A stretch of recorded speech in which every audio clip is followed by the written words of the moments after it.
صفا پہاڑی پہ چڑھ کے میرے نبی نے کہا کہ میں اللہ کا رسول ہوں، میری مانو کامیاب ہو جاؤ گے۔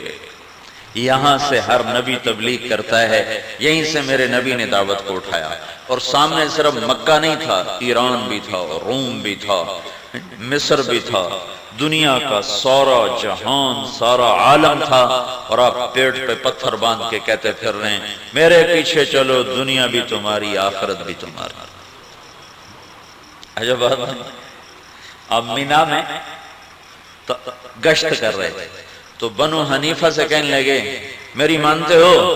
اگر میری مانو گے تو ایران کی شہزادیاں تمہاری باندیاں بنیں گی۔ تو وہ ایک بوڑھا کہنے لگا بچہ تو کملا تو نہیں ہو گئے ہیں، عقل تو تیری ٹھکانے ہے۔ تو آپ اٹھ کے وہاں سے چل دیے، پیچھے ابو لہب آ گیا، کہنے لگا یہ پاگل ہے، اس کی نہ ماننا، یہ پاگل ہے، میرا بھتیجا ہے، پاگل ہے۔ تو وہ بوڑھا کہنے لگا ہمیں پتہ چل گیا تھا، بیچارہ پھرے ہویا ہے، ہمیں کہہ رہا تھا ایران کی شہزادیاں تمہاری باندیاں بن جائیں گی، سانو روٹے نہیں لب دیے تھے ایران دی بات شہزادیاں۔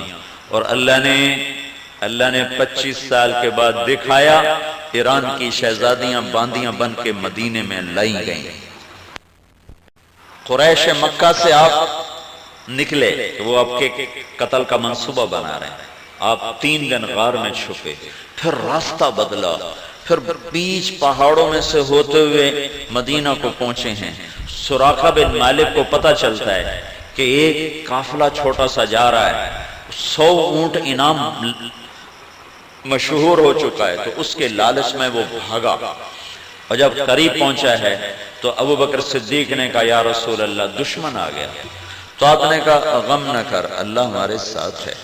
جب وہ قریب پہنچا تو آپ نے کہا اے اللہ ہماری حفاظت فرما، تو اس کا گھوڑا زمین میں دھنس گیا۔ تو اس نے کہا میرے لیے بد دعا نہ کرو، میں تمہارے پیچھے نہیں آتا ہوں۔ تو آپ نے دعا دی تو گھوڑا باہر نکل آیا، پھر اس کو 100 اونٹ کا لالچ آیا، اس نے پھر گھوڑے کو ایڑ لگائی، پھر آپ نے کہا اے اللہ ہماری حفاظت فرما، تو اس کا پورا گھوڑا اندر چلا گیا، پہلے ٹانگیں گئیں تھی پھر پورا چلا گیا۔ تو کہنے لگا اللہ کے واسطے مجھے معاف کر دے، میں تیرا کلمہ پڑھتا ہوں، میں تیرے اوپر ایمان لاتا ہوں، اور میں لوگوں کو بھی اس راستے سے ہٹاؤں گا۔ تو پھر آپ نے دعا دی، اس کا گھوڑا باہر نکل آیا، تو آپ نے کہا سراقہ آج تو میرے قتل کے پیچھے آ رہا ہے، وہ کیا دن ہوگا جب ایران کے بادشاہ کے کنگن تجھے پہنائے جائیں گے۔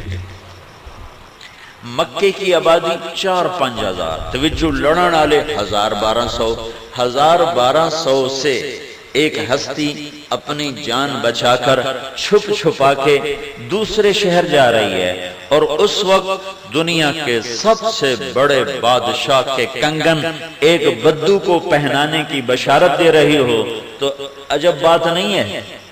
وہ حیران ہو کے وکھن لگ گیا کہ یہ کیا کھی جاندے ہیں۔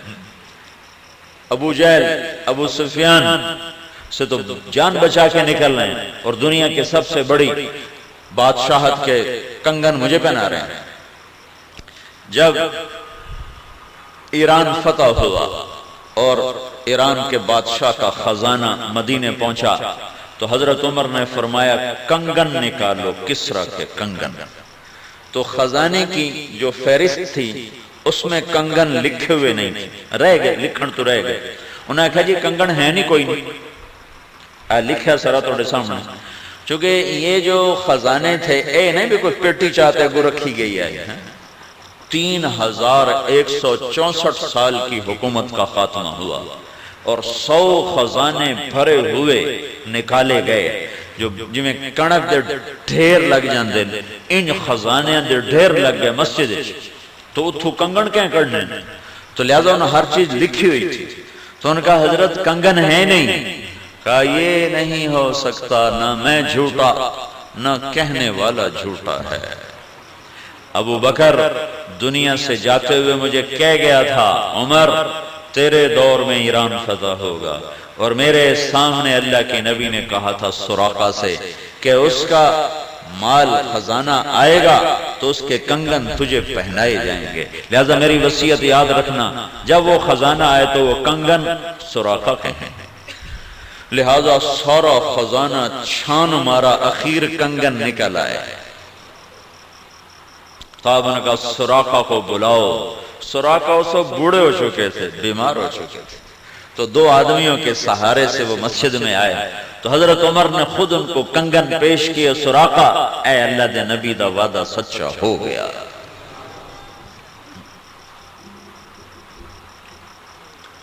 تو اللہ کا نبی دعوت کے لیے اٹھا، پھر تلوار نے نفع دیا۔ اللہ کا نبی ایمان کا بول لے کر اٹھا، پھر مال نے نفع دیا، اور صحابہ کی شجاعت نے نفع دیا، اور ان کی تلواروں نے نفع دیا۔ اگر دعوت بیچ میں سے نکل جائے تو خالی تلوار تو کبھی نفع نہیں دیتی۔ عرب تو پہلے بھی بڑے دلیر تھے، لیکن ان پر ایران بھی چھایا ہوا تھا، روم بھی چھایا ہوا تھا۔ جب انہوں نے کہا کہ ہم اللہ کے سفیر ہیں، اللہ کی مان لو، اللہ کی مان لو، تو پھر بت ٹوٹتے چلے گئے، اور آہنی دیواریں پگھلتی چلی گئیں، اور بڑے بڑے برج ٹوٹ کے زمین پر آئے۔ حضرت عدی بن حاتم ہمارے نبی کی خدمت میں پیش ہوئے، آپ نے دعوت دی، وہ چپ کر گئے۔ تو آپ نے فرمایا عدی میں تمہیں بتاؤں تو کیوں نہیں کلمہ پڑھ رہا؟ تیرے دل میں آ رہا ہے یہ غریب غربہ اس کا ساتھی ہے، اس کا کلمہ پڑھ کے مجھے کیا ملے؟ دوسرا تیرے دل میں آ رہا ہے کہ سارا عرب اس کا دشمن ہے، تو میری بھی دشمنی ساتھ پڑ جائے گی، تو میں نوں کلمہ پڑھنے کی فائدہ ہے۔ تیسرا تیرے دل میں یوں آ رہا ہے کہ اس کی تو قوم نہیں اسے اس کے گھر سے نکال دیا، تو اس کے پیچھے چل کے مجھے عزت کیا ملے گی؟ یہ آپ نے 3 خدشے ظاہر کیے جو عدی کے دل میں چھپ رہے تھے۔ یا عدی لعلک یمنعک من الدخول فیہ انک ترا انما اتبعوا ضعفة من الناس ومن لا قدرة لهم وقد رمتهم العرب مع حاجتهم ولعلك يمنعك من الدخول فيه ما ترى من كثرة عدوهم وقلة عددهم ولعلك يمنعك من الدخول فيه أنك ترى أن السلطان في غيرهم۔ تو یہ کہتا ہے کہ طاقت اوروں کے پاس، کمزور اس کے ساتھی، حکومت اوروں کے پاس، یہ گھر سے بے گھر، در سے بے در۔ تو آپ نے کہا عادی سنو، واللہ لیتمن اللہ ھذا الامر، ایک دن آئے گا اللہ میرے دین کو زندہ کرے گا۔ وَلَتُفْتَحُنَّ كُنُوزُ كِسْرَى بْنُ ہرمز، اور ایران کے بادشاہ کے خزانے فتح ہوں۔ حضرت عدی نے ایران کے بادشاہ کا جاہ و جلال دیکھا ہوا تھا، تو ان کو ہضم نہ ہوا، کہنے لگے کیا کہہ رہے ہو، کیا کہہ رہے ہو، کیا کہہ رہے ہو، کس کی بات کر رہے ہو، کس کے خزانے؟ ایران کے بادشاہ کے۔ کہا ہاں ایران کے بادشاہ کے خزانے فتح ہوں گے، اور سناؤں تو بھی انہی فتح کرنے والوں میں شریک ہوگا۔ جب مدائن فتح ہوا ہے تو اس کی دیواروں پہ جھنڈا گاڑنے والا عدی بن حاتم تھا۔ اللہ اکبر، صدق اللہ ورسولہ، آج اللہ اس کے رسول کا وعدہ سچا ہو۔ مزید ایسے ویڈیوز کے لیے ہمارا چینل سبسکرائب کیجیے۔